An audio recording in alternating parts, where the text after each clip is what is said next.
In a most unsettling dice gambling game that is to determine the fate of his two players, a man loses his brothers, himself, his wife, and his kingdom to the servitude of the monster incarnate, thus meeting the threshold of an ominous age where the good and the just fight the battle against the evil and unjust. Thank you for tuning in to the Global Novel. I'm Claire Hennessy. The Mahābhārata is one of the two major Sanskrit epics of ancient India, and is often compared by Western scholars as important to world civilization as that of the Bible, the Quran, the works of Homer, Greek drama, or even the works of William Shakespeare. With me today are Dr. Nikhil Govind and Dr. Brian Black. Dr. Govind has published in the areas of India aesthetic and political modernism. He is the author of Inlays of Subjectivity, Affect and Action in Modern Indian Literature, and Between Love and Freedom, the revolutionary in the Hindi novel. Dr. Brian Black is a lecturer in the Department of Politics, Philosophy and Religion at Lancaster University. His research interests include Indian religion and philosophy, comparative philosophy, the use of dialogue in Indian religious and philosophical texts, and Hindu and Buddhist ethics. He is the author of the book The Character of the Self in Ancient India, Priests, Kings, and Women in Early Upanishads.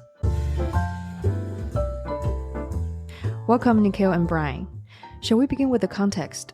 Could either of you warm us up about its author as well as the time and context when the Mahābhārata was composed?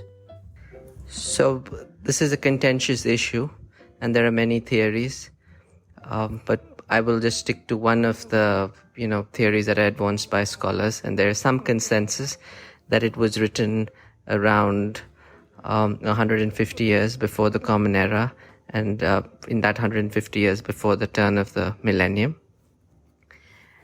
And it is believed that it's written by a relatively small group of people, and they've come together, and it was composed in a relatively short period of time. But as I said, there are other theories. The authorship is ascribed to a legendary sage called Vyasa. And what is interesting is Vyasa is not just the author, the supposed author of the entire 80,000, 100,000 verses, but is actually quite a central character to it. So it is it has this metatextual quality where the author is outside and inside the text. And this is not a, self-conscious modernism in any way, but you can see how a lot of what appeals to scholars like us or like readers like us in the contemporary world should be that this consciousness of what is gained by a text when the author is inside and outside of the text. But I want to unpack it at a few more layers, if you will allow me, which is that how Indians receive this text typically today is not so much as text, but nowadays, of course, perhaps through television, perhaps through graphic novels, graphic rewritings. And in the more rural parts of India, for example, where I'm currently, you see it very often on, theatrical like performances in the streets, in the temples. So it is pervasive. One hears it often. And there is a kind of long cultural memory of it. There are fragments of these stories, but everybody knows what these stories are and what they refer to. So it is very alive. And it is in that sense that people really receive the quote-unquote text that is not so much as text but as stories in the air, as just a kind of common cultural memory. And so this is perhaps the more traditional Indian mode of reception of it. I do want to also highlight that the European and the more scholarly way of looking at it was a bit different, was very new in the tradition. And this is their post from the 18th century after the British came. And they went around and they had the much more modern idea, which is somewhat alien to the Indian imagination, of a single text and a single author. So they kept trying to find the real text, the original text, the real author. And today, of course, in our, perhaps in post-structuralist, postmodern times, this is seen as maybe not the most productive enterprise. But for 150 years, that was the dominant enterprise, and even today it is important. And there are important Indian scholarly attempts. And so the most significant one was there over a 50-year period. People collected manuscripts. They went from temple to temple, house to house, villages, one village after the other, collecting these old manuscripts. And as you can, in India, they are on palm leaves, and so these decay. So then it's not like you have the original manuscript in which it was written, but you have it copied from an older manuscript. And so there are lots of errors in the copying of it. And so, of course, it's impossible to reconstruct what the original was. So the colonial enterprise, if you like, which has, of course, impacted Indian imagination too nowadays, is this attempt to find amongst all these manuscripts, what is it that is really common? And so the critical edition, as it was, as what we call the critical edition today, is essentially you've taken the most common parts of it, those verses that are common in all parts of India, and you've put them together.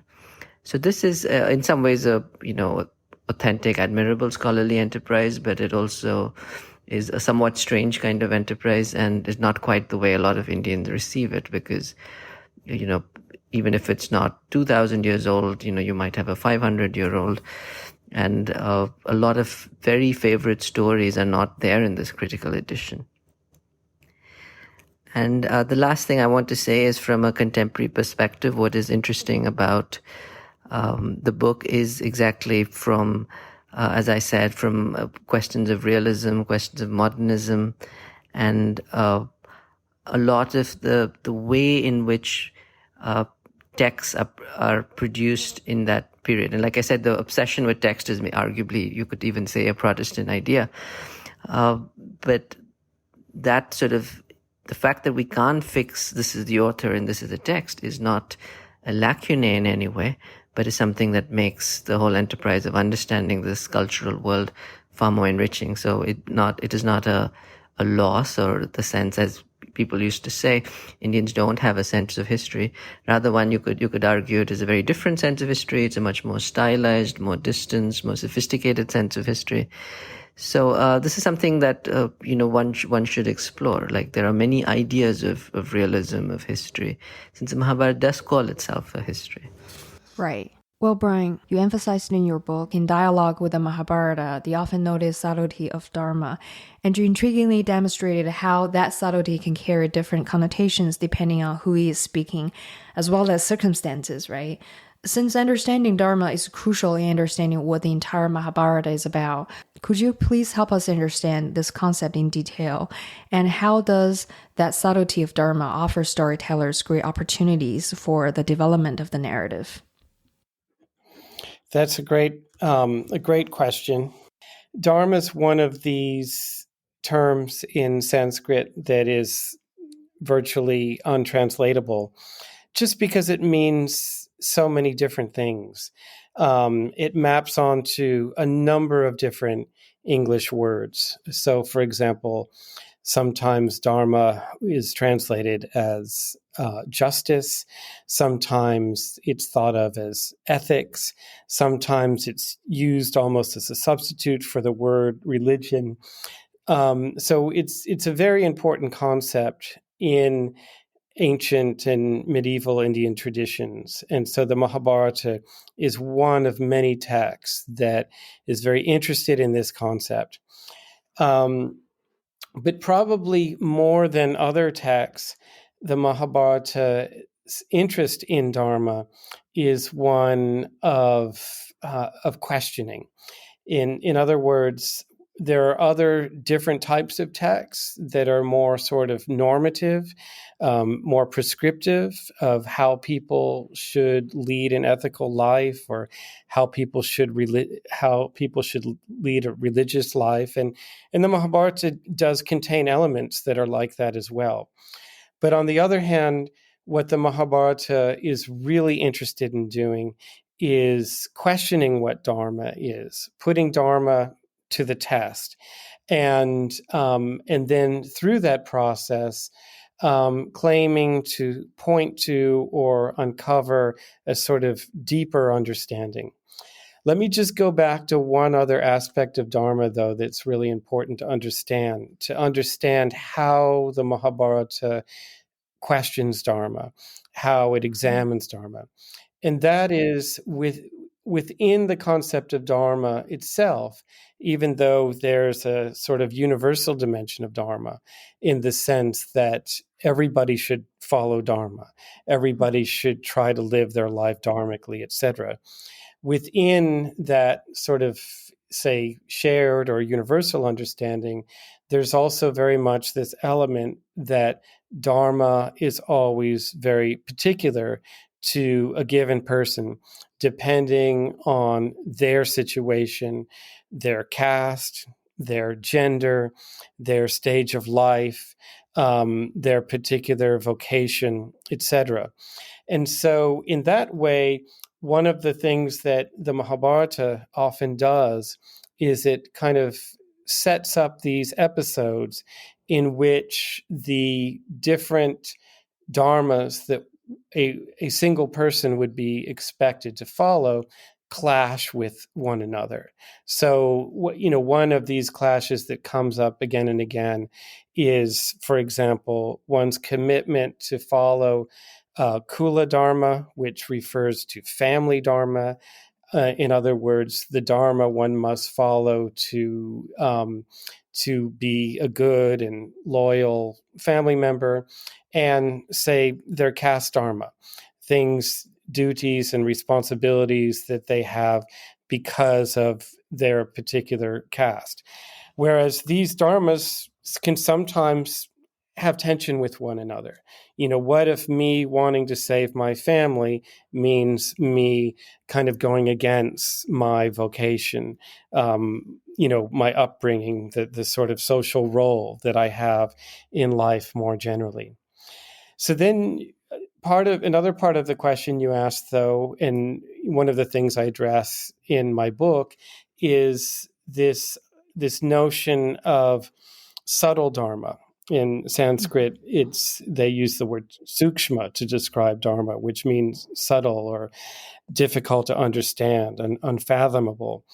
And one of the interesting things about this notion of subtle dharma is that it's presented as not a type of dharma, but rather a higher understanding of dharma itself, that dharma's nature is subtle, and that it can, and one of the things that subtlety is pointing to is that these surface understandings of dharma are not always true. So, to give an example, according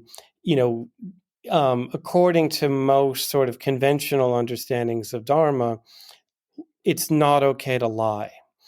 Telling a lie is a bad thing because telling the truth is often considered the highest dharma.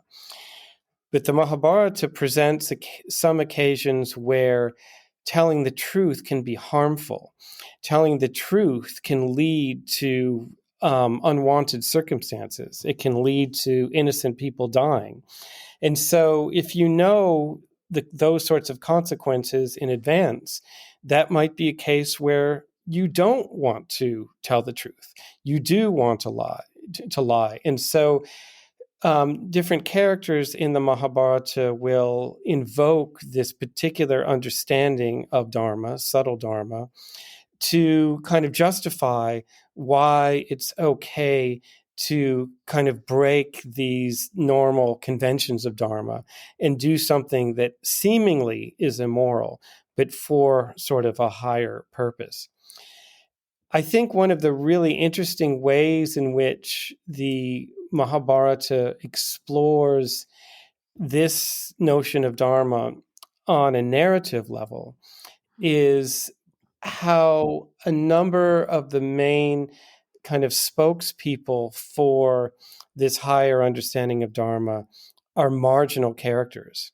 And so some of the most sort of explicit teachings of subtle dharma are by characters are on the periphery, an unnamed housewife who appears in an embedded story that's not part of the main narrative, a hunter, a butcher, people that are performing jobs that are considered to be unclean or impure. And what's interesting about these episodes is that oftentimes it's the most marginal characters then who claim to have this highest understanding of Dharma, this understanding of Dharma that's more subtle. It doesn't mean that they're the only ones who have this, but it does sort of suggest that the Mahābhārata is sort of challenging more normative texts that would say that only, say, people of the priestly caste, Brahmins, or the most powerful and well-educated of the royal castes, like kings and princes, have a sort of monopoly over the highest knowledge. We do see that at times in the Mahābhārata, but it's very interesting how this concept in particular of subtle Dharma is often conveyed by these more marginal characters. And I think that offers some really kind of interesting storytelling opportunities. Right. Well, Nikhil, even though reading Mahābhārata reminds us of reading Homer's Iliad, it simply cannot be categorized into the epic genre according to the Western narrative tradition, right? It is actually a unique combination of didactic, poetic, and even scriptural narrative. I wonder if you could say more about the genre of the Mahābhārata. I know you've given much emphasis in your book, The Moral Imagination of the Mahābhārata, on questions such as what kind of moral impact does a war narrative have on its readers, and what kind of reading tradition a reader will find himself involved in. One of the points that scholars have brought up and readers have brought up is that it seems to mix a lot of different kinds of moods. So it doesn't have the economy, one might say, that is typical of, let us say, a modern novel. It doesn't have that kind of strict causality, which is seen as good Aristotelian values. Rather that, like maybe closer to a Bollywood movie, there are all kinds of genres. They're intermixed. They don't often necessarily make sense.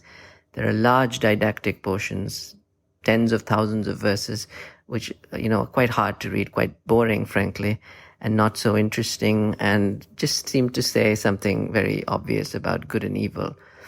But what is interesting is when that is undermined by the actual narrative events of the story, where, precisely what is didactic and seems to be very clear and black and white is constantly undermined and called into question. So you have the didactic, you have the lyric, you have some sense of a kind of religious authority. And the religious functions in a very interesting way, because one of the important characters of the Mahābhārata is a figure called Krishna, who is sort of divine even in this text, but becomes much more divine historically speaking, if one could speak in these terms, only many thousand years later, really. Here he's more a warrior. One must remember this is a martial epic beyond everything else. It sees itself as about legitimate kingship and the right rule. And one of the elements, the essential elements of right rule, is to know when to go to war. So it is not by any means a pacifist text, and it is not, as in some interpretations of Christianity, about being exclusively of a religion of love and peace at all costs. Rather, the moral acme is often the idea of the just war, the good war. And, the warrior is it's mostly a he at this point, who chooses the correct war, when to go to war, is actually seen as the discerning person. And the values of the epic are very much around this idea of the warrior. And so, it is seen in that sense very much as history. And of course, one must remember that history here is not, contrasted to ideas of myth or lyric or any of these things. History is continuous with it. So the distinction we make in the modern world between history and myth and realism or the natural and the supernatural, these distinctions make little sense in the world of the Mahābhārata. Here we see God is a warrior and very much about a just warrior and ideas of a just war. At the same time, it concedes that ethics is subtle, ethics is not clear, and there are, one could argue that many of the questions that are asked are not answered even by God, so to speak. So one of the most famous subtexts is the Gita, which is really the one of the chief warriors says, I do not want to go to war. I do not want all of this. Why should I, what is the use of getting this kingdom if I have to kill my own cousins for it, my kin? And the God figure Krishna says, no, but you must go to war. That's the correct ethical thing to do. And we don't have to buy God's arguments. We hope you have enjoyed the episode so far. If you want to hear the entire episode, you can subscribe at theglobalnovel.com/subscribe. Thank you so much for listening.